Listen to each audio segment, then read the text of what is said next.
Buongiorno, ben ritrovati con Focus TG sempre in diretta. Torneremo sui furti nelle abitazioni perché c'è stata una violenta aggressione in un'abitazione, in una casa di una signora. È intervenuto il figlio, un bodybuilder che è stato ferito piuttosto gravemente, è stato sfregiato dai predoni. Andremo in diretta e sempre sulla sicurezza partiamo dall'ok della Giunta Comunale di Venezia all'utilizzo di telecamere e vigilantes nei bar, in diretta con Sandro Ponchio per la parte tecnica, Ilaria Marchiori.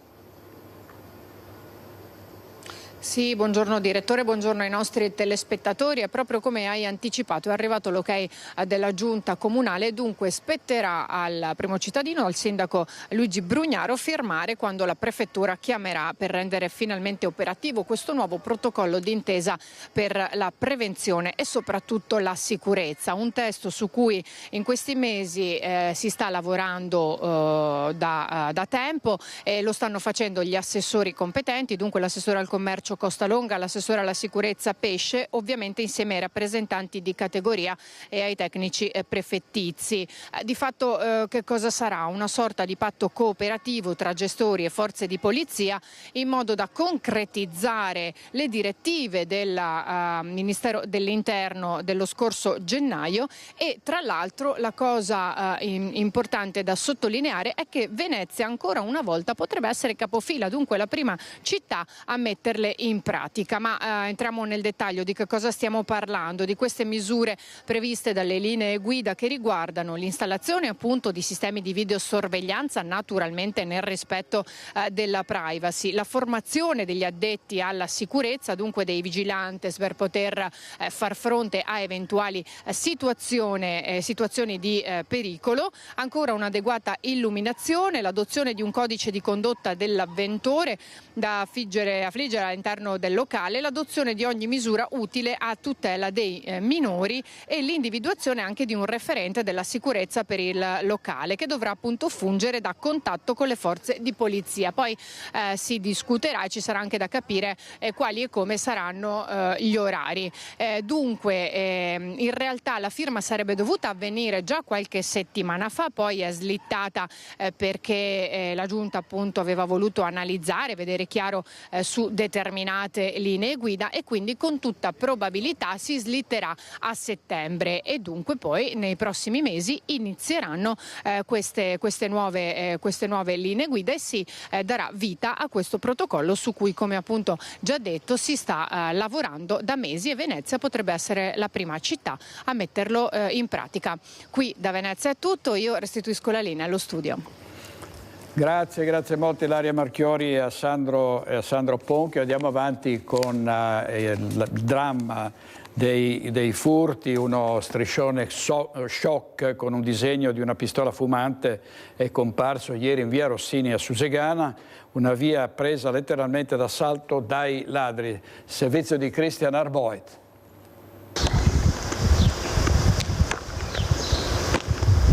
Via Rossini, una decina di case. Qui da tempo regna la paura. I ladri hanno letteralmente preso d'assalto la via facendo irruzione nelle abitazioni con i proprietari in casa. Ora sulla recinzione di questa villetta è stato appeso uno striscione piuttosto eloquente, a renderlo più esplicito il disegno di una pistola fumante. La gente è ormai esasperata, impotente di fronte alla violenza dei malviventi. A raccontarci una situazione che è ormai arrivata al limite, Michele Perencin, consigliere comunale a Susegana, artefice del cartello che ha deciso di realizzare da privato cittadino. Nella casa di suo figlio sono entrati più volte. Vedo il messaggio, ladri ancora in via Rossini, ancora. Allora mi sono vestito, sono venuto qua e ho visto, sono andati dentro. Per fortuna la signora si è accorta perché ha visto la camera chiusa, si è messa a urlare, ma aveva le bambine a letto dei suoi figli, quindi è già grave il fatto alle 11:30. Poi questi sono andati via indisturbati, hanno passato 3 case, sono andati all'altra parte e con la mazza si sono messi a spaccare il muro per tirar via la cassetta e aprire la cassetta. Senza nessun timore, i ladri hanno continuato a colpire terrorizzando la proprietaria e le figlie, che non vogliono più dormire da sole in camera. Ho detto no, non possiamo più stare così in questa situazione. Un messaggio chiaro l'ho voluto mandare. Ho chiesto a un amico, fammi un striscione, ho buttato giù le parole che mi sentivo di buttare giù in questo momento. Pistola fumante non vuol dire niente, però vuol dire anche qualcosa. Ci stiamo attrezzando, ci sono tanti attrezzi, antifurti, questo e l'altro. Guardi, a casa mia non c'è mai stata un'arma. Dopo la seconda guerra mondiale mio padre che ha partecipato non ha mai voluto un'arma, quindi non è questo. Il leone di San Marco per me è il leone dà sicurezza, forza, ma anche dice pace. Pace a te Marco. Quindi noi siamo sì per la pace, siamo tranquilli, ma abbiamo superato il limite. Michele Perencin fa capire che ormai la situazione ha oltrepassato ogni limite. È un messaggio, ci dice, ma chiaro, a buon intenditor, poche parole. Servizio di Daniela Sizia, ieri sera ne abbiamo parlato a Focus con i nostri ospiti, tra gli altri c'era anche Flavio Tosi che è il candidato presidente alla regione del Veneto per Forza Italia, sentiamo cosa ha detto. Buonasera, allora ovviamente per le questioni romane dovrebbe chiedere a parlamentari, deputati e senatori del Parlamento nazionale, perché sottoscritto è parlamentare europeo e sono a Bruxelles, però è chiaro che insomma, il tema lo conosco bene, sono stato sindaco anch'io per 10 anni e quindi è una problematica drammatica che c'è, ahimè. Condivido lo spirito di quel cartello che è stato affisso, ma non sposterà nulla perché i delinquenti professionisti non si spaventano certo di fronte a un cartello con una minaccia, una promessa di in qualche modo di ritorsione. Il punto è che noi abbiamo un sistema giudiziario debole per una parte e poi ci si mette anche per larga parte, perché direi che poi insomma il merito, la colpa principale è di determinati magistrati, perché nel 99% dei casi usano, soprattutto insomma, quelli orientati in un certo modo, e sappiamo che ci sono, perché se oggi il Senato ha approvato un primo passo per la riforma della giustizia e una parte, non tutta, ma una parte della magistratura che dovrebbe semplicemente applicare le leggi, perché tu sei magistrato, se uno fa la legge per il calzolaio, non è che il calzolaio ti dice come fare la legge per il calzolaio, la applica. Ti fa un esempio banale per dire che i magistrati dovrebbero limitarsi ad applicare le leggi e farle rispettare e non a dire loro al Parlamento come vorrebbero le leggi che regolino la loro attività, ma questo appunto dà l'idea dell'arroganza di una parte della magistratura che pensa di essere, e ahimè di fatto lo sono, perché attraverso la Corte Costituzionale e tutti i vari meccanismi si sono blindati e sono diventati. Allora questo era Flavio Tosi ieri sera a Focus, adesso apriamo una finestra, torneremo sulla sicurezza, ma siamo in collegamento diretto con Mirko Cavallin perché ci sono novità per il Sacrario Leiten. A te Mirko, per la parte tecnica Alessandro Costa Curta. Buongiorno direttore, bentrovati. Sono con il presidente della provincia di Vicenza Andrea Nardin, con il sindaco di Asiago Roberto Rigoni Stern. Siamo leggermente all'interno perché sta per scatenarsi un temporale qui ad Asiago. Siamo all'interno del Sacrario del Leiten perché il sindaco oggi è stata informalmente o anche formalmente consegnata l'area per i lavori che dovranno portare alla sistemazione. Sì, è stato un momento importante perché oggi noi abbiamo dato il là all'avvio di questo grande lavoro di ristrutturazione con un intervento di 4,2 milioni per il momento. È stata aggiudicata una gara d'appalto e quindi i lavori prenderanno avvio formalmente a brevissimo. Questo è significativo della necessità di mettere in campo degli interventi strutturali importanti per poter riportare anche questo monumento che ha quasi 100 anni al suo antico splendore. Ecco, la cosa significativa è che questi lavori verranno eseguiti in contemporanea all'apertura del Sacrario Militare e quindi per questo io ringrazio il generale Rispoli che ha fatto un intervento importante per poter garantire l'accessibilità, la fruibilità del monumento per chi intenda anche prestare un proprio tributo a questi ragazzi che sono circa 54.000 austriaci e italiani che riposano e che sono caduti sulle nostre montagne. Questa è una prima fase, appunto a giorni saranno montate le strutture qui all'interno nel corridoio, serviranno poi per i lavori di consultazione consolidamento 4 milioni e 2, ma Presidente Nardin, poi c'è una seconda fase.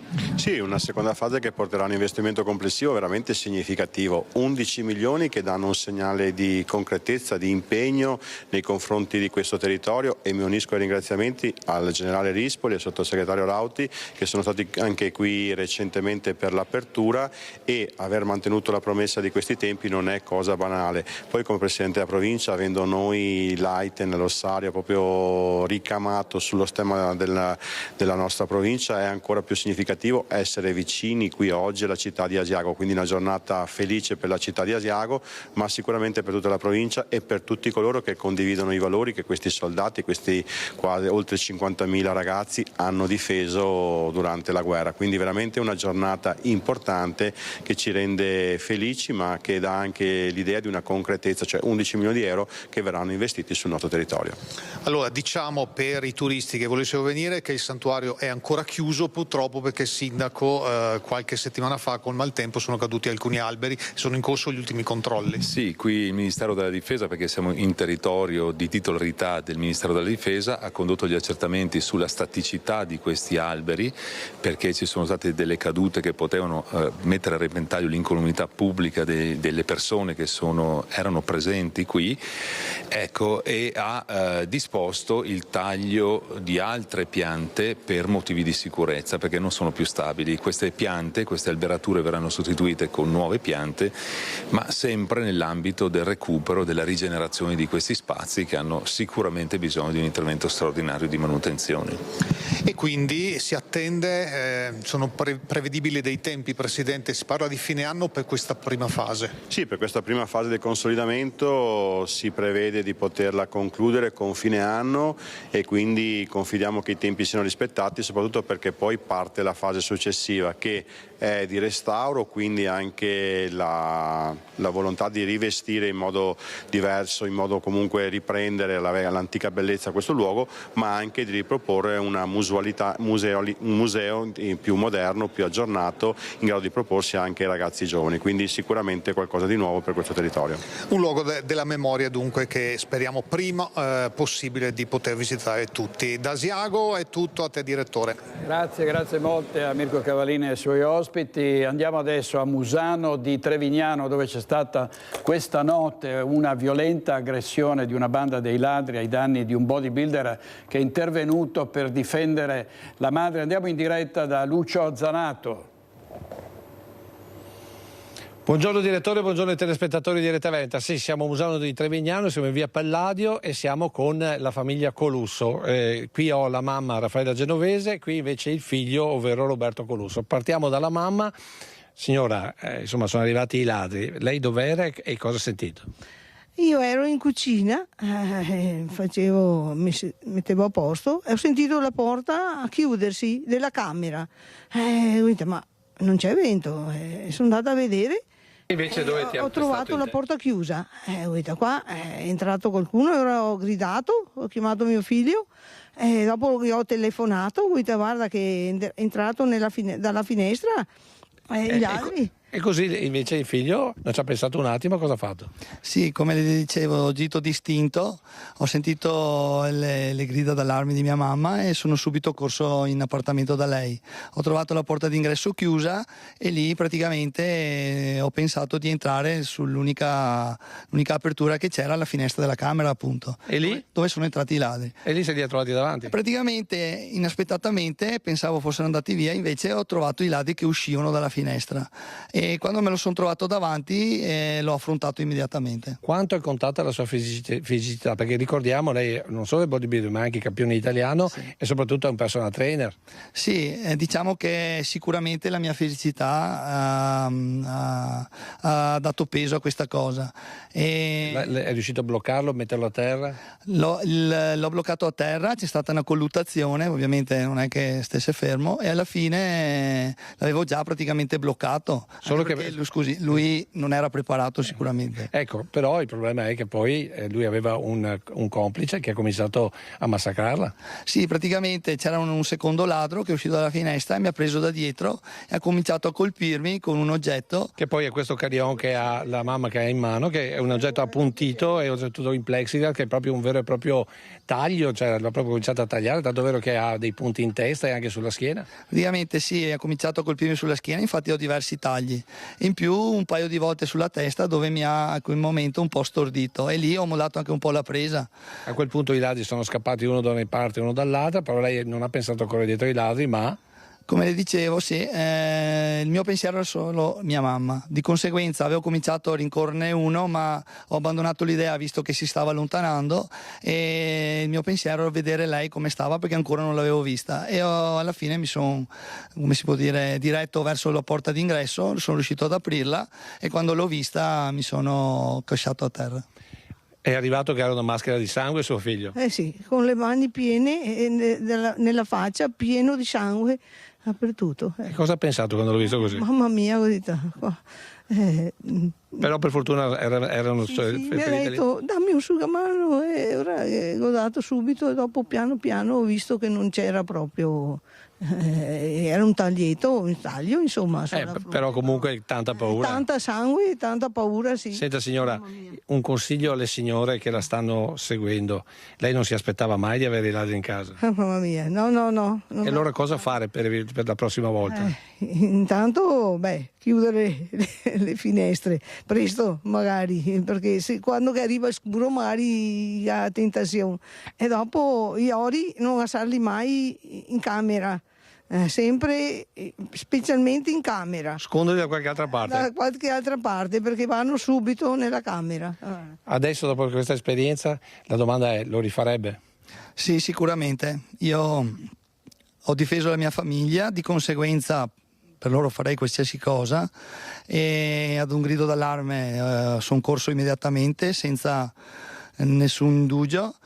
E per cui sicuramente lo rifarei. Adesso però vi attrezzerete con un po' di allarmi anche voi, perché comunque qui non è mai successa una cosa, siete tutti quanti e diciamo senza, vediamo recinzioni, per cui eravate tranquilli fino a ieri. Diciamo che è una zona tranquilla per cui nulla ci dà da pensare a atti di questo genere, non siamo neanche abituati, è successa questa cosa per cui sicuramente prenderemo provvedimenti. I tempi sono cambiati? I tempi sono cambiati, sì, questo è uno degli argomenti che ho affrontato con le forze dell'ordine, con la caserma dei carabinieri, e c'è un servizio dove si può collegare l'impianto d'allarme alla caserma dei carabinieri in maniera telefonica, così da poterli avvisare o per qualsiasi cosa possono uscire nel caso servisse, e sicuramente comunque qualcosa lo faremo assolutamente. Ecco, da questa esperienza quindi i consigli che valgono anche per tutti i nostri telespettatori. Da Musano è tutto, a te direttore. Grazie molte a Lucio Zanato e molta solidarietà alle vittime ancora una volta di questa violenza. Continuano ad arrivare appelli al governo perché si intervenga sul territorio, sono decine di furti ogni giorno in ogni provincia con intrusioni di questa gravità e ce n'è stata proprio un'altra nella zona di Soligo ai danni di Giovanni Perenzin e della sua famiglia, un noto ristoratore. Sono entrati i ladri in casa mentre Perenzin con la moglie stavano dormendo. Vediamo. Stamattina mi sono alzato e ho visto questa novità, tutto sparso per la casa, la vetrata sotto a pezzi, sono entrati tranquillamente, hanno rovistato dappertutto.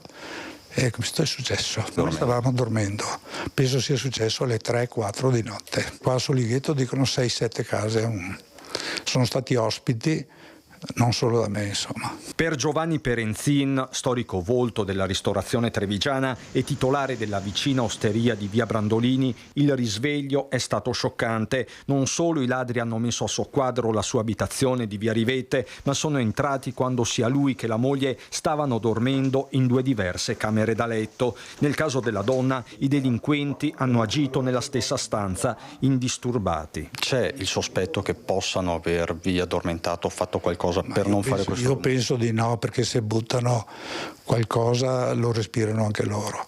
Io ho sentito qualche botto, ma tra il campo sportivo che c'è vicino, tra qualche giovanotto che fa tardi, non ci do peso, insomma. Anche sua moglie non si è accorta di nulla? No, assolutamente. Alla fine i ladri hanno trovato del denaro contante, qualche centinaio di euro sul tavolo della cucina. Forse anche grazie a questo se ne sono andati. Fortunatamente non c'è stato nessun faccia a faccia, nessuna colluttazione. Resta però un senso di inquietudine. Se vengono e la casa è vuota, non c'è nessuno, uno è sereno. Ma quando approfittano di queste cose e tu sei dentro, ti lascia un po' con l'amaro in bocca, insomma, e anche un po' di paura. In passato la famiglia Perenzin già era finita nel mirino dei ladri nel lontano 87 e più recentemente nel 2015, ma in casa non c'era mai nessuno, un dettaglio che fa la differenza, mentre su questo e altri episodi indagano i carabinieri. In azione, vista la modalità, ci sarebbero dei delinquenti professionisti. Perché la casa, che dovrebbe essere un posto di tranquillità, scompare con queste cose qua. Bisognerebbe fare di più. Controlli, che cosa? Ma guardi, i carabinieri sono una sicurezza per noi, per gli italiani, loro vogliono bene al popolo. Ci impiegano tutte le loro forze, però di più non possono fare niente. Il suo commento molto amaro. La realtà è la realtà.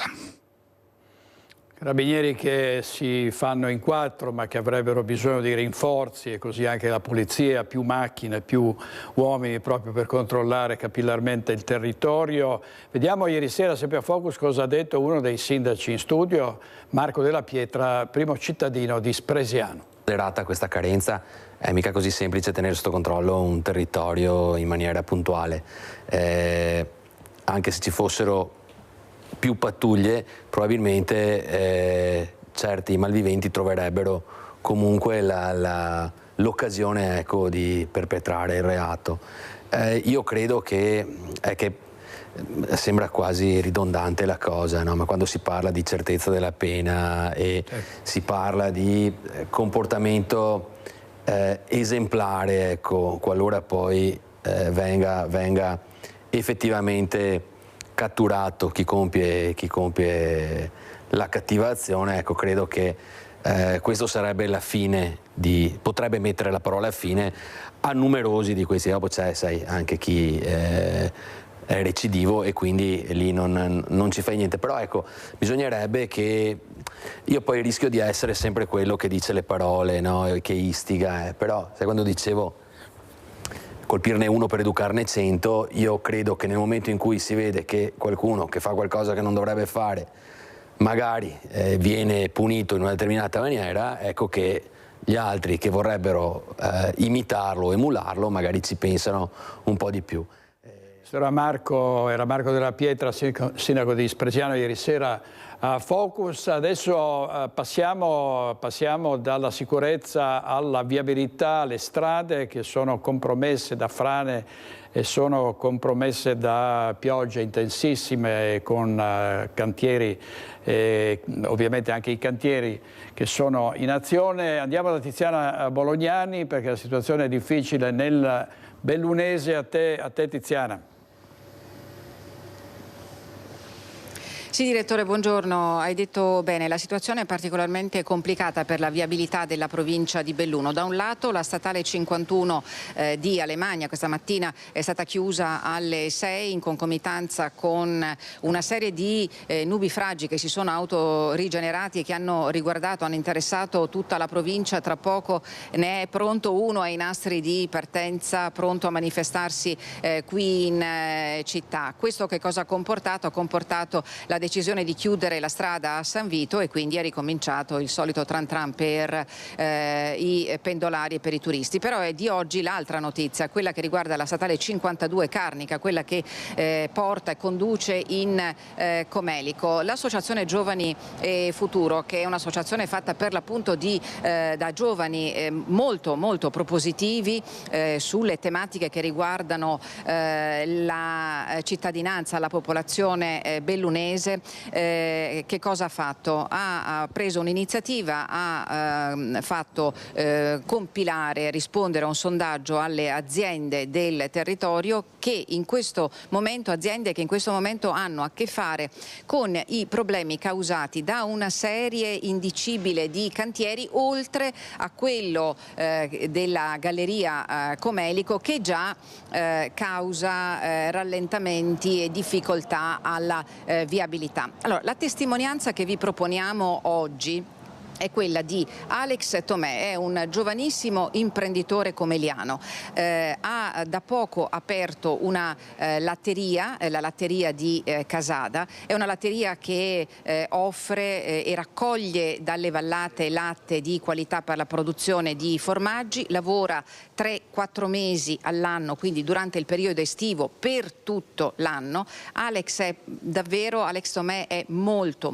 arrabbiato, ha appreso della presenza di questi cantieri che vincolano la viabilità non solo dei suoi clienti ma anche dei turisti in generale, l'ha appreso dalla stampa e da un gruppo Facebook.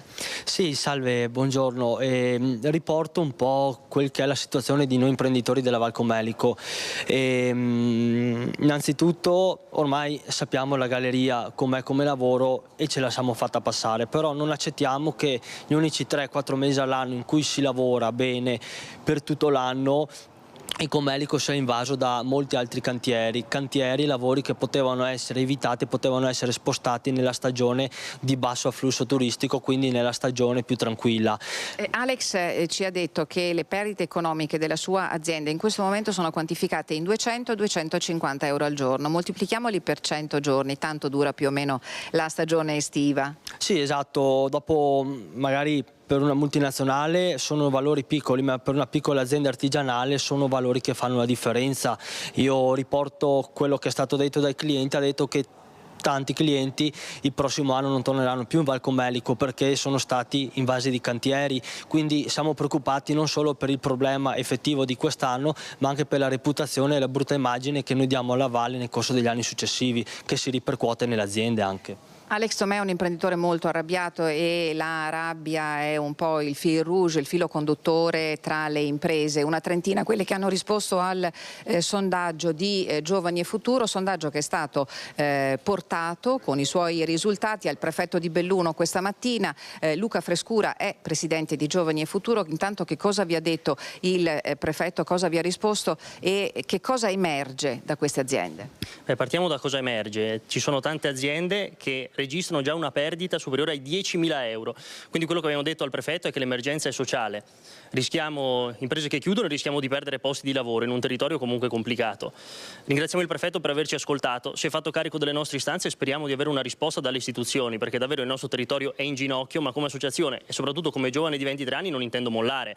Noi abbiamo il diritto di vivere e non sopravvivere nei nostri territori. Ma soprattutto chiedete dignità. Assolutamente sì, il nostro territorio ha tanta dignità, sa rimboccarsi le maniche nelle difficoltà. Infatti non chiediamo tanto ristori, ma chiediamo rispetto, chiediamo una migliore pianificazione dei lavori. È quello che hanno chiesto le aziende e che oggi abbiamo riportato al prefetto. Ringrazio Luca Frescura, ringrazio Alex Tomè, gli aggiornamenti questa sera, e speriamo di non dovervi raccontare di altri nuovi smottamenti, perché le previsioni meteorologiche per la giornata di oggi, ma diciamo così in prospettiva per il weekend, non sono davvero buone. Direttore, a te la linea. Grazie molte a Tiziana Bolognani e a Stefano Bozzi per la parte tecnica. Aggiungo soltanto che la situazione è complicata dalla chiusura frequentissima dell'Alemagna 51 per l'annetrato di San Vito di Cadore, e quindi tutto il traffico che di solito raggiunge Cortina d'Ampezzo da quella parte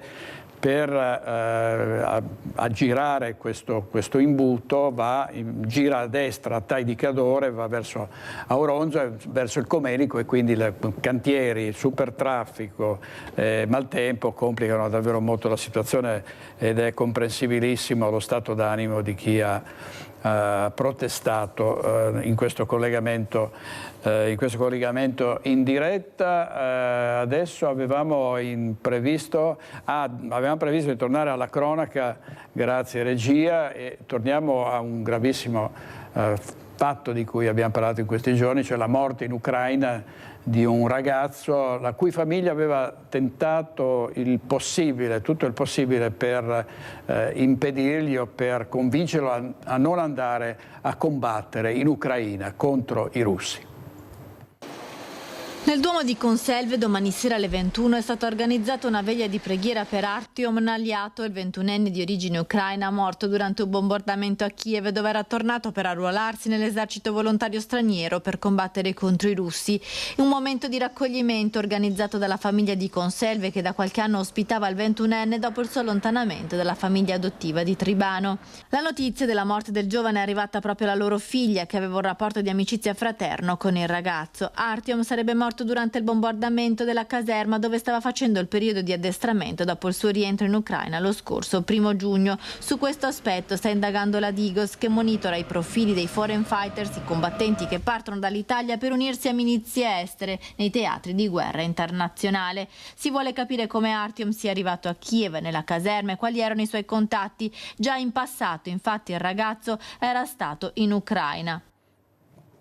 Servizio di Valentina Visentin, il giallo di Vidor con la morte di Alex Marangon rompono un silenzio durato mesi. 2 curanderos che dopo la morte di Marangon avevano subito trovato rifugio all'estero e hanno parlato però attraverso il loro avvocato. Sentiamo.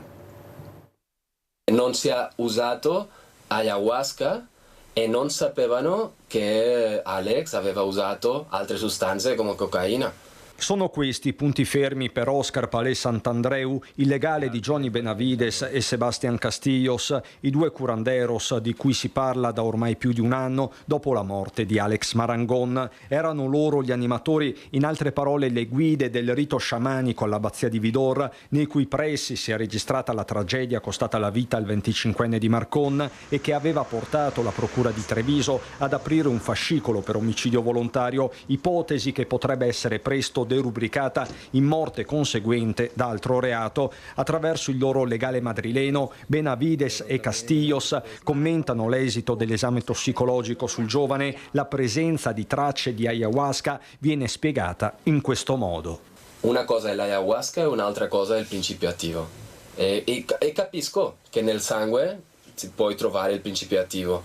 Insomma, il DMT, così si chiama il principio attivo, si troverebbe anche in altre piante preparati, compresa la purga somministrata a quella maledetta notte a Vidor, i cui ingredienti sono stati elencati dagli stessi curanderos agli inquirenti, perché, conferma l'avvocato, un memoriale scritto è stato depositato. La dichiarazione è stata inviata alla polizia, sì. L'altro aspetto, l'uso della cocaina. Il legale dice che i 2 curanderos hanno saputo della presenza della sostanza nel corpo di Alex dalla stampa e ne sono rimasti sorpresi. L'uso di cocaina con il DMT è un cocktail Molotov. Un uso ancestrale di piante purgante o qualcosa...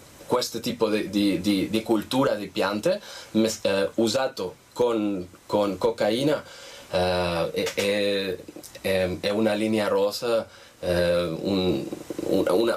una situazione di pericolo clara. Impossibile quindi che i 2 curanderos abbiano fornito la polvere bianca, fa intendere l'avvocato, che definisce i suoi assistiti, che finora non sono mai stati formalmente indagati, tranquilli. Quanto emerso dagli esami sarebbe in linea con la loro versione. Già, ma che fine hanno fatto i curanderos? La domanda continua ad aleggiare. Veramente in questo momento e con tutta sincerità non so dove si trovano. Non so dove si trovano all'estero. Ovviamente adesso torniamo invece ai furti, andiamo in diretta a Mareno di Piave perché ladri hanno tentato di entrare all'interno di un bed and breakfast, ma il cane della titolare li ha messi in fuga. In diretta Marta Marangon con Nicoletta Rizzetto. A te Marta.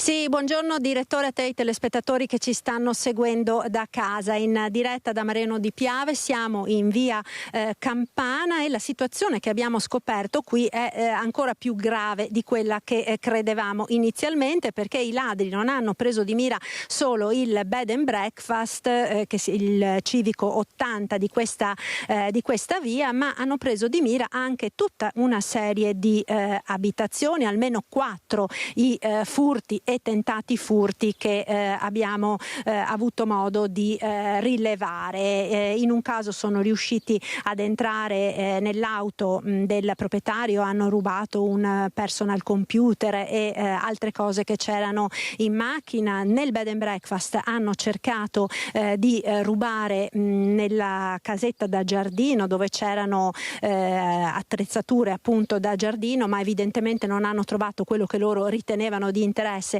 e sono scappati. Nell'abitazione della signora Jessica da Riossi invece sono stati messi in fuga dal cane, e qui abbiamo Jessica con Naisha, che è questo bel esemplare di lupo cecoslovacco che appunto ha messo in fuga i ladri che nella notte, in piena notte, erano circa le 2:30, stavano cercando di entrare nella loro abitazione. Esattamente che cosa è successo, signora? Esattamente è successo che eravamo a letto e la Neisha ha cominciato ad andare avanti e indietro per le stanze, la cameretta e la camera matrimoniale, e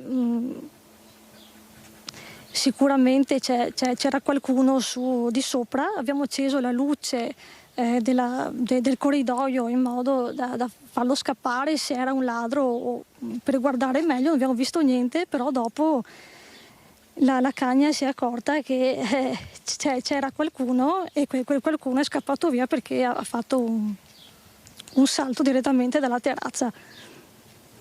Quindi avete sentito il tonfo del ladro, e questa mattina cosa avete trovato? Ho trovato la scala ancora lì appoggiata alla terrazza. Ecco, quindi direttore, i ladri avevano preso una scala da muratore, diciamo, sono saliti su al primo piano delle camere da letto, sono entrati saltando dentro la terrazza. È stato appunto in quel momento che Neisha ha avvertito i proprietari di quanto stava succedendo. Per fortuna, altrimenti ve li sareste trovati in camera da letto. Sì, esatto, sarebbero entrati tranquillamente. Ecco, Nicoletta Rizzetto sta riprendendo, la vedete, questo bellissimo esemplare di lupo cecoslovacco, tranquillissima, sembra quasi timida di fronte alla telecamera, eppure in caso di necessità è un cane che sa fare il suo lavoro. Esattamente, sì, sa quando partire, sa quando stare fermo. Ecco, lei ci raccontava poco fa che sente moltissimo l'istinto di difesa dei padroni, di difesa dei proprietari, quindi se il ladro fosse entrato non si sa cosa sarebbe successo. Esattamente, sì, sicuramente non avrebbe fatto una bella fine, sicuramente. Quindi Neisha è buona, ma all'occorrenza? All'occorrenza sa come difendere, sì. Ecco direttore, questo quindi quanto accaduto a Mareno di Piave. Da qui è tutto, restituisco la linea allo studio. Grazie Marta, grazie a Nicoletta e alla loro ospite, un esemplare bellissimo di lupo cecoslovacco. E i proprietari di cani, soprattutto i cani da guardia, devono fare attenzione se hanno giardini, perché molti ladri prima di entrare in azione buttano bocconi avvelenati o soporiferi, quindi è un rischio che corrono tanti proprietari di cani che ovviamente vedrebbero aggiungere anche un dramma oltre a quello del trauma di una casa violata. Un grave atto intimidatorio, ne abbiamo parlato anche ieri, nei confronti della sindaca di Rubano, che è stata minacciata pesantemente, qualcuno le ha augurato di essere violentata. Alle minacce, alla violenza e a questo atteggiamento prepotente come metodo va estirpato, e a Rubano, e io mi auguro dappertutto, diciamo no. Hanno augurato a lei e alla sua segretaria e alla sua mamma di essere violentate. La prossima visita che riceverai sarà armata. Minacce gravi che non possono passare sotto traccia e che la sindaca di Rubano, Chiara Buson, ha denunciato prima ai carabinieri e poi pubblicamente. Minacce fatte da una cittadina che si è presentata in municipio. Ho sentito che le rivolgeva proprio le parole: ti auguro di essere violentata, così cambi atteggiamento. Rendendomi conto della gravità, ho deciso di avviare una registrazione nel mio smartphone, perché volevo tutelare prima me e poi comunque chiunque la stesse affrontando in quel momento. Ho deciso di uscire, so che la mia segretaria non voleva farmela avvicinare, ma io sono uscita e ho deciso di affrontarla. Ha detto appunto che mi augurava di essere violentata e anche a mia mamma, e quando io le ho detto che stavo registrando e che quindi avrei portato la registrazione ai carabinieri, ha di fatto rincarato la dose dicendo: loro sanno che io sono qui e sappi che la prossima volta vengo armata. La donna ha minacciato la sindaca dopo aver subito un furto in casa da parte dei ladri e ha accusato la prima cittadina di quanto le è accaduto. Io ho cercato appunto di essere accogliente, perché sono assolutamente consapevole che un fatto così, anche solo un tentativo di furto, è una violenza molto forte, si rimane traumatizzati, si ha paura, magari avevano i figli in casa, quindi io questo lo capisco perfettamente, però augurare a me un male così grave e adducendomi delle responsabilità che non ho è troppo grave. Parole gravissime. La segretaria della sindaca è ancora scossa per quanto è accaduto, da cui la decisione di Chiara Buson di raccontare ai suoi concittadini, anche con un messaggio sui social, quanto è successo. Ora il messaggio audio con le minacce è in mano ai carabinieri, tanta la solidarietà che le è arrivata pubblicamente da amministratori e politici locali, tra i primi Sergio Giordani, sindaco di Padova e presidente della provincia. Anche nella diversità di vedute, la comunità e i cittadini devono sempre rispettare questo sforzo, perché è democrazia. Guai a travalicare il limite di linguaggio o comportamenti violenti, ha scritto Giordani. Anche Stefano Tonazzo, primo cittadino di Limena, Claudio Piron di Selvazzano e Davide Gianella, vice sindaco di Piove di Sacco, e tanti consiglieri comunali di tutto il Padovano si sono schierati al fianco di Chiara Buson. Sono stata veramente travolta da un mare di affetto, anche proprio da tantissimi altri sindaci, amministratori e anche dalla regione, insomma, perché chi fa questo servizio sa che cosa vuol dire metterci la faccia, metterci la vita privata e pubblica, e quindi sa che cosa vuol dire, quanto grave è ricevere questo tipo di minaccia. Possiamo essere in disaccordo, ma è un limite che è stato travalicato, che non va travalicato mai. Andiamo a Vicenza, dove il comandante dei Vigili del Fuoco, Andrea Gattuso, è stato accusato di molestie sessuali. Il comandante dei Vigili del Fuoco di Vicenza, Ingegner Gattuso, va a processo a dicembre di quest'anno. Il comandante dei Vigili del Fuoco di Vicenza a processo. È l'avvocato della presunta vittima a spiegare l'accusa, tutta da dimostrare. L'ipotesi accusatoria conseguente alla querela sporta con sofferenza da parte della mia assistita è quella di cui all'articolo 609 bis del codice penale. 609 bis punisce chiunque con violenza, inganno o con abuso della propria autorità costringe qualcuno a subire o a compiere atti di violenza sessuale, ed è punito dagli 6 ai 12 anni. Ma a nostro avviso, ad avviso della difesa, non è così, in quanto questo reato può essere riqualificato nelle ipotesi più lieve dell'ultimo comma dell'articolo 609 bis, previsto proprio per i fatti di minore gravità. I due legali si confrontano, da una parte Cristina Zanini, che spiega la versione della presunta vittima, dall'altra Francesca Rigato, legale del comandante. Le accuse, come dicevamo, sono tutte da dimostrare, anche perché, per il principio della presunzione di innocenza, la colpevolezza va definitivamente accertata solo con sentenza irrevocabile di condanna. Ad accusare il comandante una dipendente pubblica di una trentina d'anni. Che cosa ha compiuto il comandante, secondo quanto abbiamo descritto nella querela presentata? Ha costretto in orario di servizio, in luogo di lavoro, in un ambito istituzionale, ha costretto la mia assistita a subire degli atti contro la sua volontà di natura sessuale. In che cosa sono consistiti? Nel fatto di cingerla con le braccia, costringendola, immobilizzandola e tentando ripetutamente di baciarla sulle labbra, sul collo. e a fronte delle plurime preghiere della persona offesa di essere lasciata andare, il comandante non si fermava e solo dopo l'azione di forza, la prontezza della parte offesa che è riuscita a divincolarsi, l'atto è stato interrotto. Secondo noi la ricostruzione è stata ingigantita, tanto è vero che si è trattato di un unico episodio, peraltro non con le dinamiche descritte dalla persona offesa. In ogni caso non si è più ripetuto, pur essendo perdurato il rapporto di lavoro tra l'ingegner Gattuso e la persona offesa, e quindi riteniamo che proprio per queste modalità possa essere ritenuto il fatto di minor gravità come previsto dalla normativa. Servizio Carlo Alberto Inghilleri, che è il capo della nostra redazione di Vicenza, e restiamo a Vicenza perché c'è stata un'aggressione in viale San Lazzaro ai danni di un transessuale. Violenza in viale San Lazzaro. Sono le 11 di sera a Vicenza quando un transessuale viene aggredito da uno sconosciuto. Prima le botte, poi il furto del cellulare e la fuga. La vittima urla, alcuni cittadini fermano un'auto della polizia locale che sta passando proprio in quel momento da lì in pattugliamento. Gli agenti raccolgono la segnalazione del giovane. A quanto pare era al telefono quando gli si sarebbe avvicinato l'aggressore, probabilmente uno straniero con i pantaloncini corti, che poi è fuggito a piedi verso via Rossini.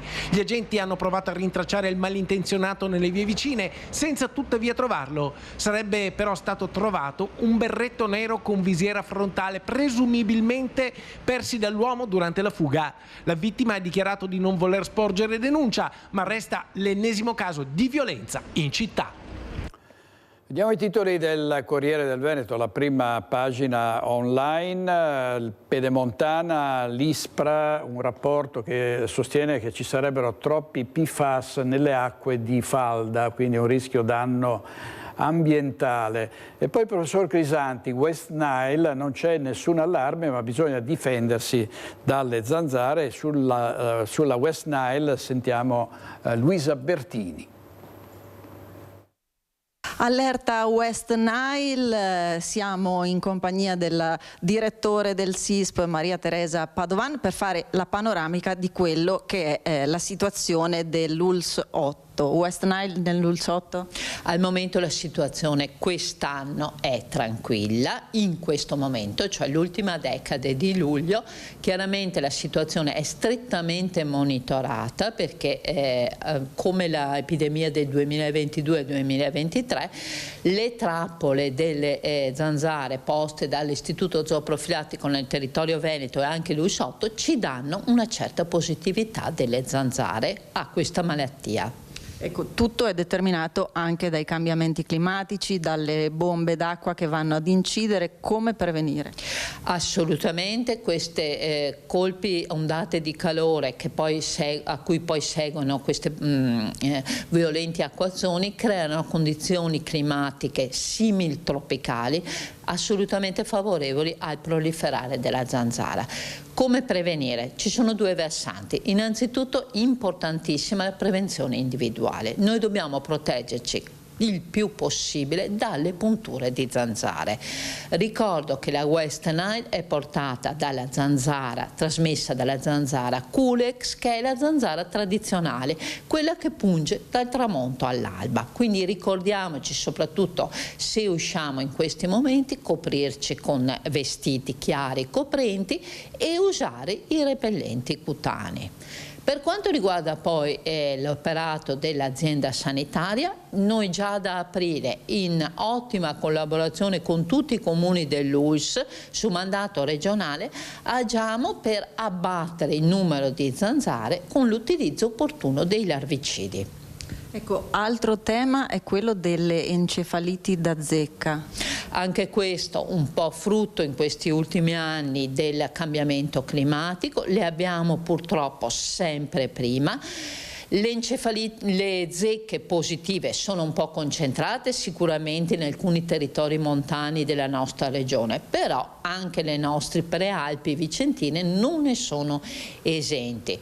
Per cui anche lì, attenzione, ci sono delle zecche positive, per cui durante le escursioni rimanere sul sentiero, usare una coperta adeguata se si fa un picnic sull'erba, usare vestiti coprenti, in particolar modo infilare per esempio il calzone all'interno dello scarpone, perché è quella la caviglia, per esempio, la zona che predilige la zecca per la sua puntura. Esaminarsi poi la pelle quando si ritorna a casa. Consultare il medico se nei 30 giorni dopo l'escursione ci sono dei sintomi tipo febbre e malessere.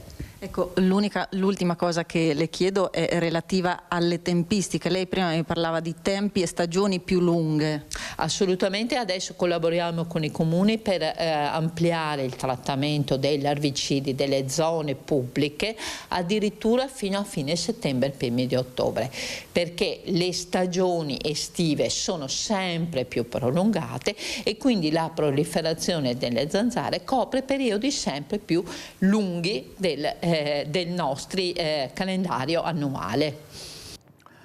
Un caso di dengue ad Oderzo e anche una persona contagiata da West Nile a Istrana. Come se non bastasse, 3 anziani di una RSA sono risultati positivi alla nuova variante del Covid. Sentiamo anche il direttore della ULSS trevigiana, Francesco Benazzi. Il Covid torna a farsi sentire. In una RSA almeno 3 gli anziani risultati positivi, per 2 è stato necessario ricovero in ospedale. Fortunatamente stanno meglio e la situazione all'interno della struttura è sotto controllo. In questi giorni verranno fatti nuovamente i tamponi e le persone positive messe in isolamento. Si tratta di un'altra variante. I sintomi normalmente sono addirittura asintomatici, tanti, ma gli altri che possono manifestare una febbricola, soprattutto un mal di gola. Spiego, un mal di gola però urente, cioè forte, tipo lama, ecco, quindi non preoccupatevi del mal di gola normale che si può avere da un colpo d'aria, eccetera. Il mal di gola urente, quindi quell'effetto lama che si sente nella gola, potrebbe, ecco, essere Covid, quindi in questo caso uno va in farmacia, si fa un tampone e vede e casomai si autoisola oppure evita di stare in contatto con le persone. Le regole sono sempre le stesse. Nei luoghi chiusi, in caso di positività, è importante utilizzare la mascherina ed evitare il contatto con bambini o persone fragili. Un'estate questa dove nella Marca si sono registrati anche 2 casi di infezioni da dengue e West Nile. Il primo è stato riscontrato a Oderzo in un uomo rientrato dal sud-est asiatico. Non ha avuto bisogno di ricovero in ospedale. Immediatamente però sono scattate le operazioni di disinfestazione nei pressi dell'abitazione della persona contagiata. È di queste ore un caso di West Nile ad Istrana. L'uomo ne è venuto a conoscenza dopo un prelevo casuale del sangue. E lui non aveva sintomi, l'80% delle persone comunque non hanno sintomi, il 20% persone che ovviamente hanno fragilità manifestano i sintomi che vanno dalla febbre appunto mal di gola, spossatezza, eccetera, eccetera. Cosa fare? Io lo dico sempre, bisogna quando si esce la sera o quando comunque si è in casa, quando si aprono le finestre, usare le zanzariere, se no ci sono i repellenti che si danno sul corpo, oppure la classica citronella che per l'odore che ha, ma la mettiamo in casa, fa scappare le zanzare. Alcune regole basilari come quella di evitare di tenere vasi o recipienti con acqua stagnante che può diventare un deposito di larve.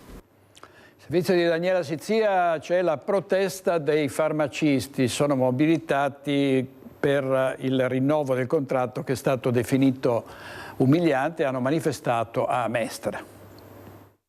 Siamo stati ricevuti da Federfarma, che ha capito la situazione, sostiene e si farà da portavoce alla Federfarma nazionale di quello che hanno detto le farmaciste e i farmacisti per riprendere la trattativa. Penso che siano inaccettabili per le professionalità che hanno i farmacisti del settore un aumento spalmato in 3 anni di 120 euro. Un aumento elemosina, dicono, e questa è la proposta che ha fatto traboccare il vaso della pazienza dei farmacisti italiani e anche in Veneto. Centinaia i camici veneti in rappresentanza dei 6.000 regionali dei farmacisti dipendenti in rivolta a Mestre davanti alla sede di Federfarma per protestare contro un rinnovo contrattuale che dopo quasi un anno dalla scadenza propone un aumento giudicato dai lavoratori, una presa in giro. Che ci dia dignità, perché quello che abbiamo adesso non ci dà dignità con tutti i servizi che offriamo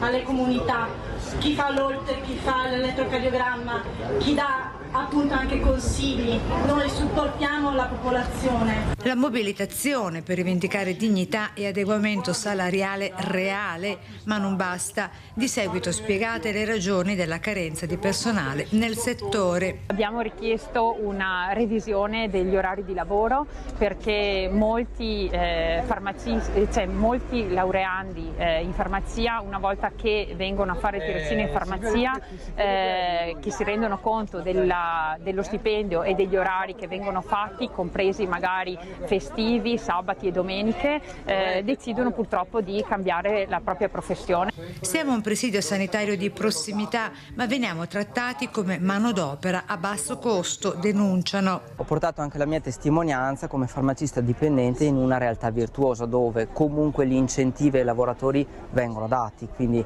come prova che quello che stiamo chiedendo a livello contrattuale non è un'utopia ma è realizzabile. I farmacisti avvertono, se non ci saranno risposte entro l'estate, la protesta continuerà. Molti dei vostri cartelli dicono dignità, l'ha detto anche la vostra collega, ed è proprio questo.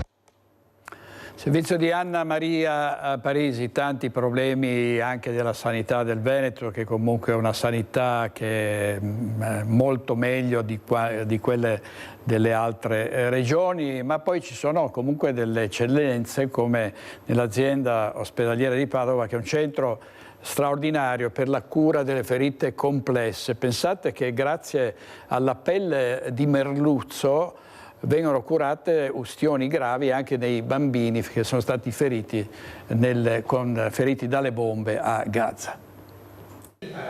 La rigenerazione attiva dei tessuti lesionati nelle ferite complesse a Padova è diventato l'approccio principale utilizzato dai medici della chirurgia plastica dell'azienda ospedaliera, soprattutto con l'impiego di nuove tecniche chirurgiche come l'utilizzo di pelli artificiali e nuove matrici dermiche, come per esempio la pelle di merluzzo, ideale per i bambini. Stiamo investendo su diverse, matrici dermiche. Quella che si è affermata e incuriosito è quella che deriva dall'Islanda, che è pelle di merluzzo, dove è stato scoperto che ha delle caratteristiche molto simili all'umana, per cui la stiamo utilizzando e l'abbiamo utilizzata anche in pazienti particolari come i bimbi ustionati che ci arrivano da Gaza.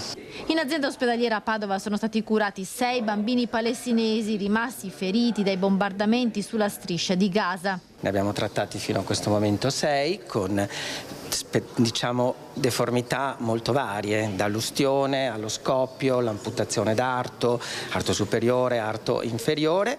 Oggi abbiamo finito il 6º, quindi speriamo di non riceverne più. Importante è il contributo della Banca dei Tessuti di Treviso, che è la più grande d'Italia. I tessuti rigenerati, le matrici dermiche di origine animali, ma anche nuove tecniche come la terapia a pressione negativa e il cold plasma con plasma atmosferico freddo. Tutte tecniche sperimentate a Padova. La chirurgia plastica rigenerativa guarda al mondo biologico, quindi i prodotti che arrivano dalla Banca dei Tessuti, noi ce l'abbiamo a Treviso, dove possiamo prendere qualsiasi tipo di tessuto, tendine, pelle, muscolo, osso, eccetera.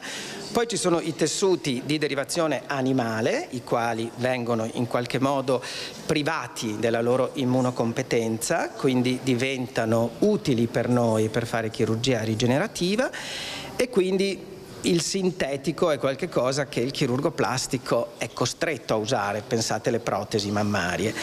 In realtà però io penso che in futuro anche il sintetico si evolverà nella ricerca e quindi il futuro non sarà solo biologico. L'attività dell'unità operativa complessa di chirurgia plastica, diretta dal professor Bassetto, ha numeri importanti. I ricoveri annui sono 3.500, di questi 1.700 in day hospital. I bambini presi in carico nello scorso anno sono stati 173. Servizio di Valentina Visentina, andiamo in pubblicità, state con noi perché poi avremo ospite qui in diretta il sindaco di Meduna di Livenza, Arnaldo Pitton, che è diventato una celebrità anche sui social, avendo provveduto a sostituire il personale mancante nel suo comune. A tra poco, state con noi.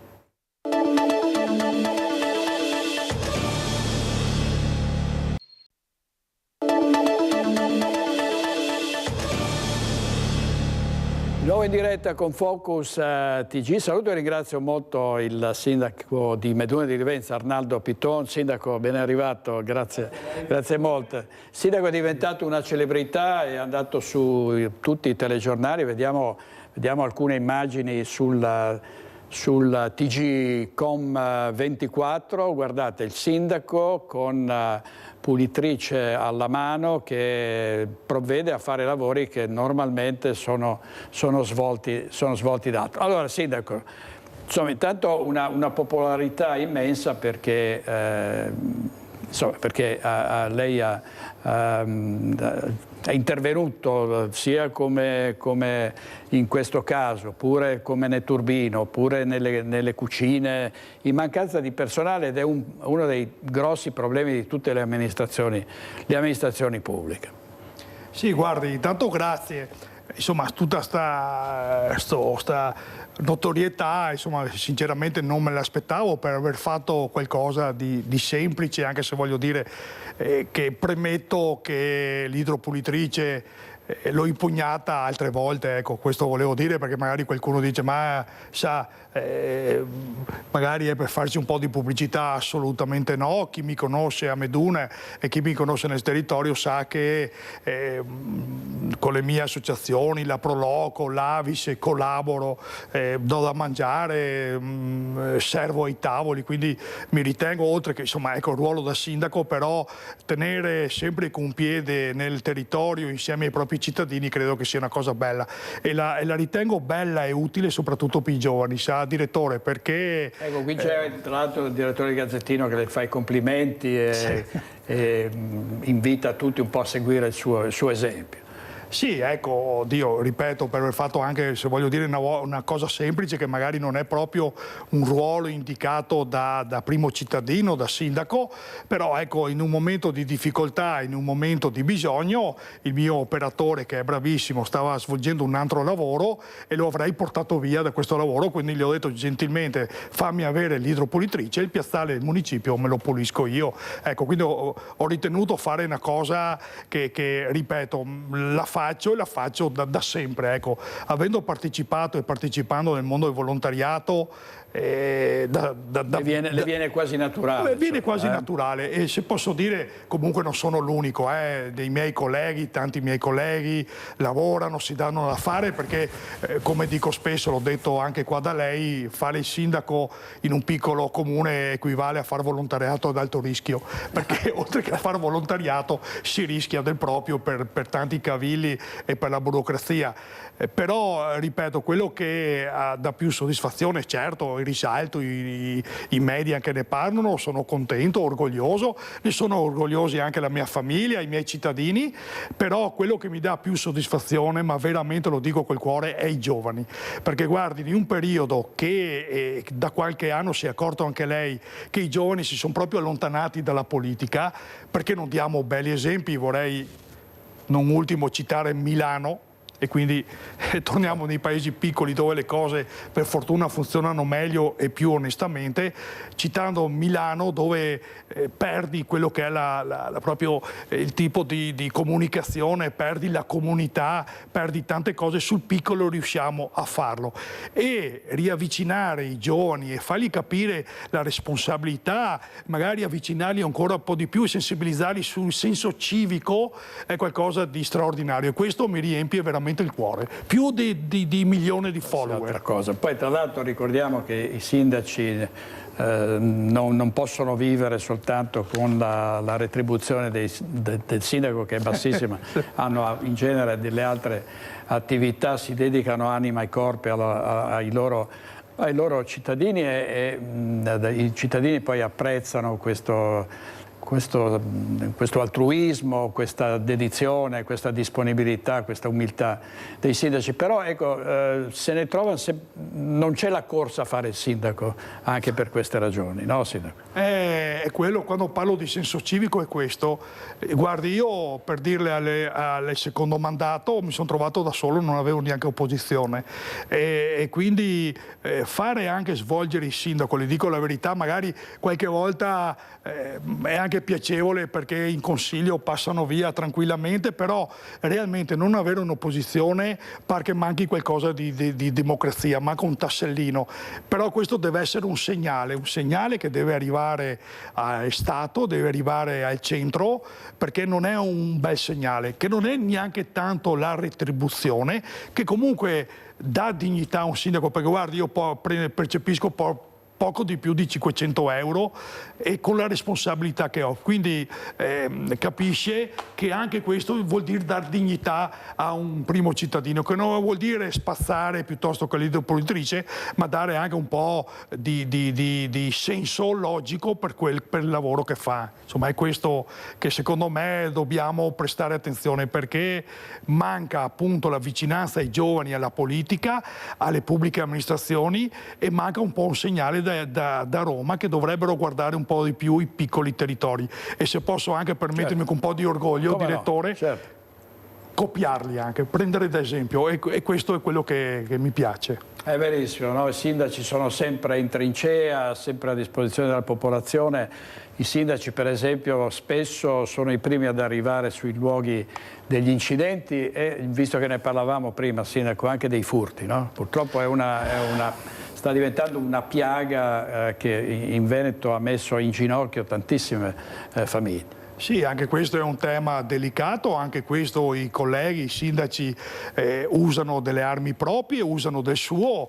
Ad esempio nel mio comune stiamo proprio installando in questi giorni delle telecamere finanziate da noi, oltre 80.000 euro di tasse dei nostri cittadini, però per la sicurezza dei cittadini e per dare, guardate, anche una mano alle nostre forze dell'ordine, lo abbiamo fatto volentieri, e quindi verranno installate 8 telecamere nel nostro comune di ultima generazione, che queste fotografano anche l'auto rubata, segnalano l'infrazione, e quindi insomma dobbiamo sopperire anche noi a volte allo Stato stesso. Ecco, tra l'altro i sindaci poi, appunto, ricordavo, devono anche tentare di prevenire i problemi, sono alle prese anche con problemi che riguardano l'accoglienza, con reati come per esempio quello dei vandalismi. C'è stato un gesto veramente molto riprovevole in un altro comune del Veneto, che è San Polo di Piave. Vediamo. La prontezza degli avventori che erano al di fuori della locanda qui vicino ha fatto sì che questo incendio non si propagasse. Un intervento rapido quanto provvidenziale, quello di alcuni clienti dell'osteria Bona Maria, i primi ad accorgersi intorno alle 19:30 del fumo nero che usciva dalla chiesetta di San Giorgio, prezioso patrimonio storico-artistico di San Polo di Piave. Fornendogli dei secchi d'acqua a estintore hanno sventato il peggio, praticamente spento l'incendio. Le fiamme hanno interessato un piccolo tavolino posto all'ingresso, come racconta Giovanni, il custode che in quel momento stava chiudendo la chiesa. Ho visto il tavolino che bruciava. E lei cosa ha fatto in quel momento? Ho aperto poi il coso, che è il portone della chiesa, quel metà che è fisso, e l'ho portato fuori. Il banchetto è andato distrutto, così come i ceri votivi solitamente spenti, un libro per le dediche e alcuni volantini che erano poggiati sopra. Sul posto sono immediatamente arrivati i volontari del gruppo San Giorgio che gestiscono e curano la chiesetta insieme al sindaco Fantuzzi e al parroco Alberto Dalla Corte. La preoccupazione di tutti era per i preziosi dipinti custoditi all'interno. Sono sicuramente di Giovanni di Francia del 1466. Quando si arriva qua, si vede questo, la chiesa piena di fumo, casca le forze, tutto proprio.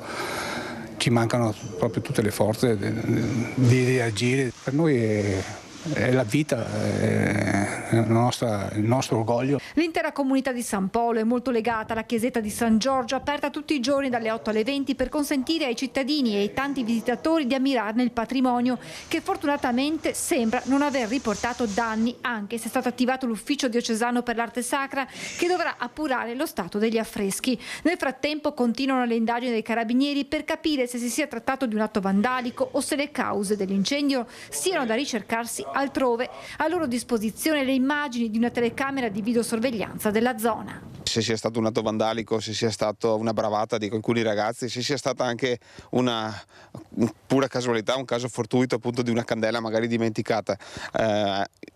è stata fatta denuncia ai carabinieri, adesso sarà compito loro andare ad accertare quello che è successo.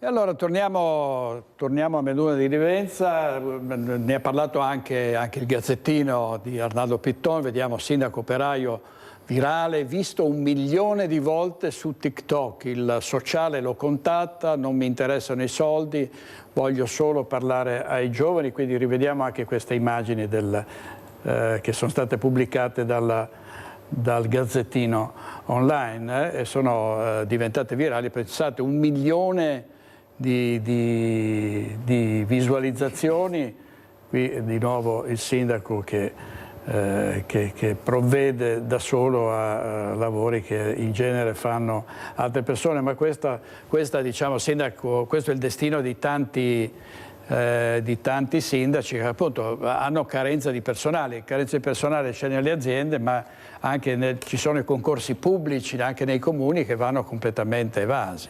Sì, guardi, qua è un tema anche questo delicato che va affrontato e spero che questo segnale serva anche a smuovere un pochettino, perché è un'agonia per noi comuni ma anche sui grandi, che il problema lo sentono meno perché hanno molto più impiegati, però è un problema. E io appunto ho carenza di personale, ho 2 impiegati che hanno fatto dei concorsi, sono andati su altri enti, giustamente, come è la legge, come è giusto che sia, però io adesso quei 2 posti devo tenerli fermi per 6 mesi. Chiaro che deve venire là, ha difficoltà a venire, e guardate, quelle leggi là, paradossalmente, poi mi arrivano le lettere dei sindacati che mi protestano le situazioni, ok, precarie, però sono leggi che comunque le hanno firmate loro, perché è un po' il cane che si morde la coda, quindi nei comuni piccoli abbiamo grosse difficoltà e le leggi di assunzioni dovrebbero essere veramente snellite, perché c'è una burocrazia incredibile. Però se permette, direttore, volevo fare un passaggio sul discorso di San Polo di Piave, perché ho telefonato all'amico Fantuzzi dando insomma il mio conforto, perché poverino una settimana prima un fulmine ha danneggiato il campanile, adesso questo atto qua, e guardate che anche qua non è da sottovalutare. Speriamo che sia un caso fortuito, un incidente, però dobbiamo difendere la nostra cultura, la nostra tradizione anche cristiana. È una cosa, un tema molto importante, perché le chiese si stanno svuotando e forse neanche il clero si è ancora accorto di questa cosa qua. Dobbiamo ritornare un pochettino con i nostri valori. Ecco, poi davvero il polso di questo paese lo si ha nei piccoli centri, no? Qui parliamo spesso di massimi sistemi, le riforme anche sacrosante che aspettiamo, e poi gli scontri della politica sulla giustizia, i dazi, però poi vai in questi paesi e vedi qual è la realtà anche meno rosea, la realtà di quella che a volte anche le televisioni e i giornali ritraggono. Sindaco, davvero grazie molte. Lei è al secondo mandato? Sì, sono al secondo mandato, ripeto, senza opposizione, quindi insomma fino al 2029 sarò in quel di Meduna, insomma, ecco. Bene, qui la verremo nuovamente a trovare. Grazie a lei e dell'invito, direttore, grazie veramente ai telespettatori. Grazie. Allora andiamo con i nostri registi in pubblicità e poi parleremo anche di danza. A tra poco, state con noi.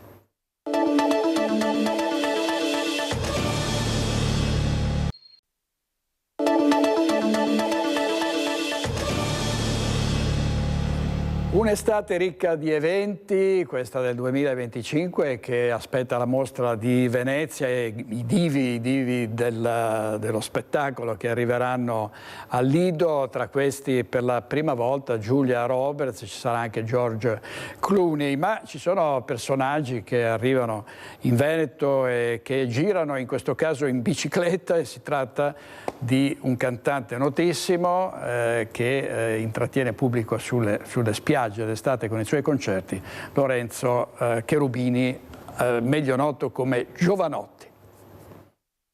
Sorpresa, emozione e gratitudine, si possono sintetizzare così i sentimenti di tutti coloro che si sono visti sbucare questa mattina davanti in bicicletta o se lo sono trovati a fianco come compagno di viaggio in motonave, Lorenzo Cherubini, in arte Giovanotti, tra i cantanti e le star più amate del nostro tempo.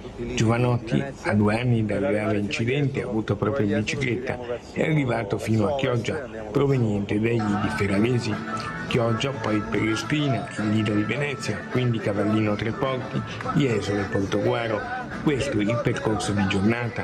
Con lui, in questa allegra carovana, anche il campione olimpico di Atene 2004, campione del mondo di ciclismo su strada nel 2006 e 2007 Paolo Bettini. Lorenzo è stato fantastico, selfie, sorrisi, abbracci con tutti. Questo ha raccontato nei suoi canali social. Ci dà un passaggio, dall'altra parte attraversiamo la laguna e adesso andiamo dove? A Pellestrina. E poi c'è Malamotto. Quindi adesso attraversando con dei traghetti arriviamo al Lido, facciamo tutti i lidi di Venezia per arrivare fino a Jesolo. Poi a Jesolo giriamo verso ovest e andiamo verso Portogruaro. Giovanotti e compagni sono arrivati senza alcun preavviso come semplici ciclisti, così come quando hanno fatto colazione al chiosco di Santa Maria del Mare a Pellestrina, in attesa del ferro di linea 11, o hanno bussato alla porta dell'osteria da Moretto a Malamocco per rifucilarsi. Mentre sistemavo le barche ho visto un gruppo di ciclisti. Vado là per dirgli se avevo bisogno di andare a Pellestrina, con sorpresa ritrovo Giovanotti. Allora ho detto guarda, se vuoi salire con me è gratis, basta che paghi. Sono saliti con me e mi prende a Pellestrina. Una persona squisitissima.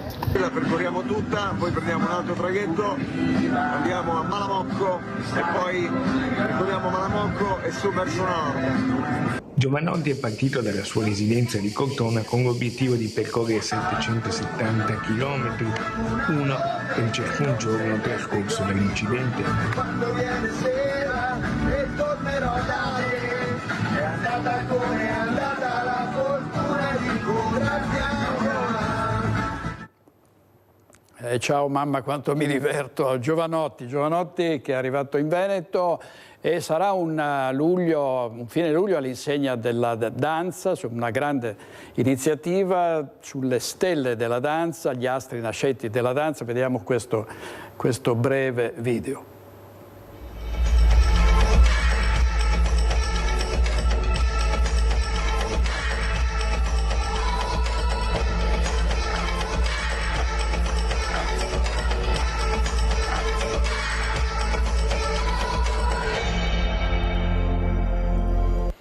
Allora, il balletto di Venezia, ne parliamo con Manuela Pagotta che gestisce il Teatro Tenda, che è un'importante struttura culturale qui a Treviso. Buonasera, buongiorno Manuela, ben arrivata qui negli studi di Focus TG. Allora, di cosa si tratta? Di ragazzi giovani, bravissimi, che partecipano a un evento veramente straordinario. Allora, questo evento è stato organizzato dall'ex primo ballerino dell'Opéra di Parigi, Alessio Carbone, che ha costituito l'anno scorso questo balletto di Venezia, e il progetto si chiama Stelle di Domani.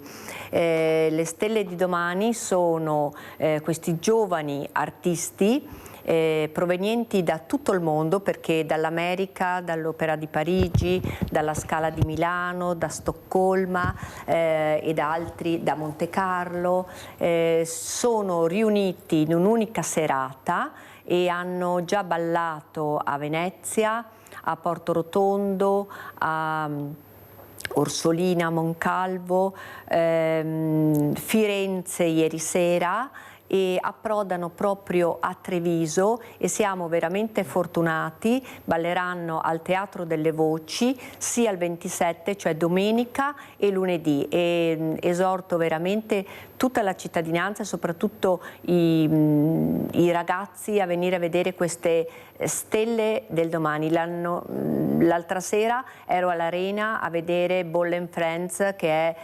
ovviamente uno spettacolo testato stato con i primi ballerini solisti di tutto il mondo, e questi saranno i futuri primi ballerini che balleranno un domani all'Arena, alla Scala di Milano, e abbiamo l'onore e la fortuna di averli qui a Treviso. 27 e 28 luglio 27 e 27 giorni alle 20:30 alle 20:30 al Teatro delle Voci. Saranno presentati dei balletti dal repertorio classico che va dal Lago dei Cigni al Corsaro, al Don Chisciotte, balletti di virtuosismo, massimo virtuosismo sulle punte per le ragazze, massimo virtuosismo tecnico per i ragazzi, di salti, di diciamo proprio tecnica maschile alla massima, diciamo, potenza,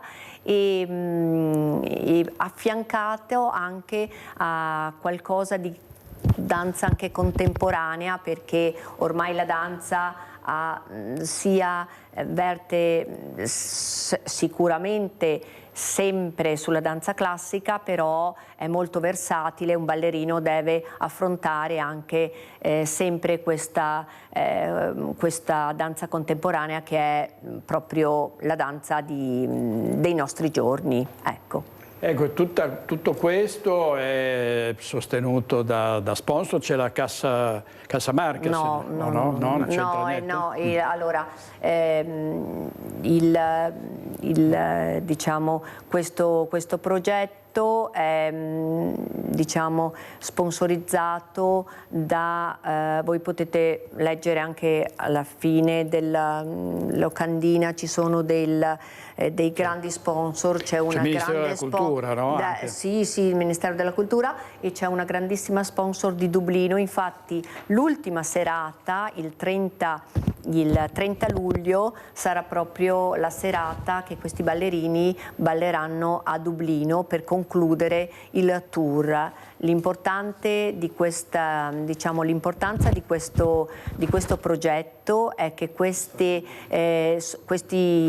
ragazzi sono giovanissimi, perché vanno dai 17 ai 19 anni, quindi escono da proprio queste importantissime accademie a carattere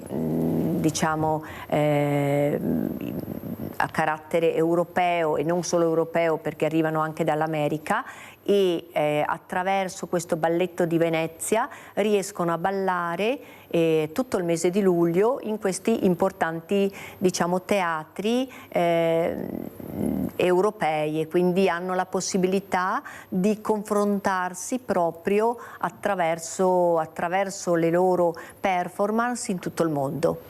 Manuela Pagotto, grazie, complimenti per la sua attività, perché Manuela Pagotto insegna danza da tantissimi anni a Treviso, quindi ricordiamo è sabato e domenica, no? 27 28. No, domenica e lunedì. Domenica e lunedì, il 27 e 28 luglio, 18:30 al 20:30 al Teatro delle Voci a Treviso. Grazie dottoressa, grazie tante. Allora andiamo avanti, sempre nel segno della cultura. Aspetti un secondo che mandiamo un servizio. È stato scoperto il primo dei 6 testamenti dello scultore neoclassico Antonio Canova, un grande artista che si conferma anche una grande persona dal punto di vista anche umano. Vediamo. Scoperto il primo testamento di Antonio Canova, datato 1799. Il documento è emerso quasi per caso durante la sistemazione dell'archivio parrocchiale di Possagno grazie allo studioso Marcello Cavarzan.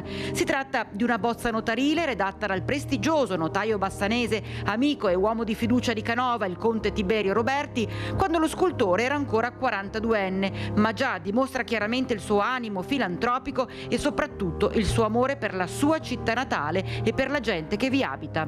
Nel documento, che ancora non si può visionare in attesa del placet della curia, il primo, cui ne seguiranno altri 5, vengono disposte la creazione di una biblioteca artistica e di una raccolta di statue in gesso nella sua casa di Possagno, dove i giovani possano esercitarsi nel disegno, il lascito della maggior parte dei suoi beni alla comunità possagnese e la concessione annuale di 3 doti nuziali a giovani donne del paese, primo esempio di tutela e garanzia della libertà economica economica alle donne. È palpabile l'emozione di chi ha trovato in una cartellina ancora mai aperta o quasi il prezioso documento. È già il riassunto delle volontà che poi ripeterà modificandole, ma in bene, sempre a favore del paese, dei parenti.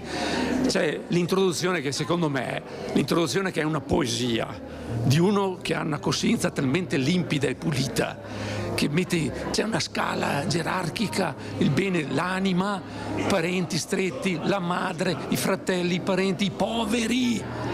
È una cosa, è un testamento di un santo uomo. Ma questo è il suo lato intimo, il suo lato personale, il suo amore per Possagno, per la sua patria, perché lui la chiamava patria. Questa era la sua patria e lui da sempre ha voluto dare ai possagnesi, cosa che ha fatto e che continua a fare anche dopo 200 anni dalla sua morte. Un artista esemplare che si rivela sempre più un uomo esemplare, un uomo buono, interamente vocato alla sua arte, alla sua libertà e all'attenzione per la sua terra. Quando parliamo di Canova dobbiamo sempre cominciare dal suo essere artista, dal suo essere scultore, il più grande scultore del neoclassicismo, però poi dobbiamo anche curare l'aspetto umano, un uomo estremamente generoso, un uomo che si è prestato per fare la storia del suo tempo. Servizio di Vanessa Banzatto, e adesso vediamo gli alpini, una grande festa l'altra sera per gli alpini della sezione di Conegliano. In più di 200 sono stati invitati dal direttivo per ringraziarli dell'impegno che hanno messo nella gestione della Dunata Triveneta di un mese fa e che le nostre reti hanno seguito in diretta con ascolti astronomici. Quasi un terzo tempo non del rugby ma delle penne nere. Vediamo. Ricordavo un po' attorno, no, guarda bene tutta sta gente qua, lavorava l'evento.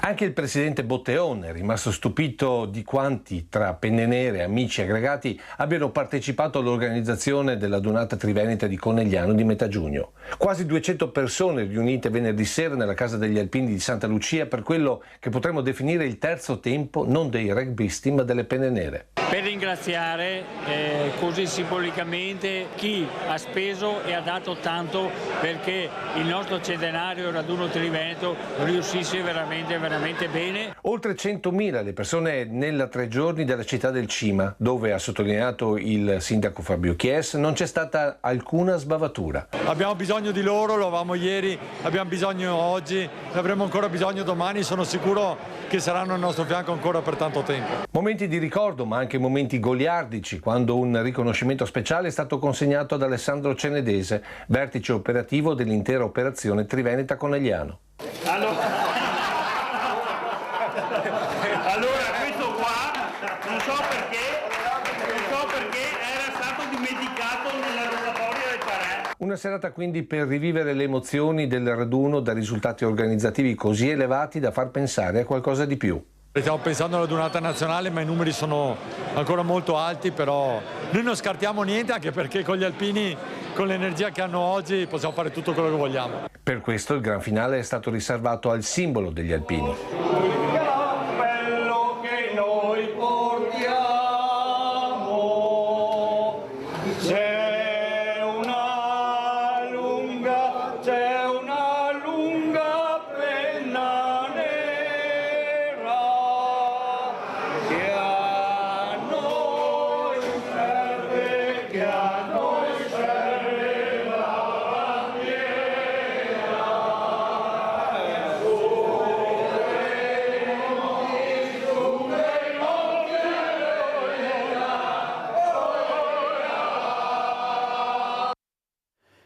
Servizio della nostra penna nera preferita, e cioè il tenente di artiglieria Lucio Zanato. Adesso vi dico quali saranno gli ospiti della puntata di Focus di questa sera: Marcello Bano, Monica Coin, Rosanna Conte, Stefano Dall'Agata, Gennaro Marotta, Beppe Mauro, Francesco Pontelli, Matteo Pressi e Marco Zabai. Grazie a tutti per averci seguito fin qui, grazie ai nostri registi Andrea Basso e Edoardo Paris. Ci vediamo stasera, se lo vorrete, alle 21:15. Buona giornata.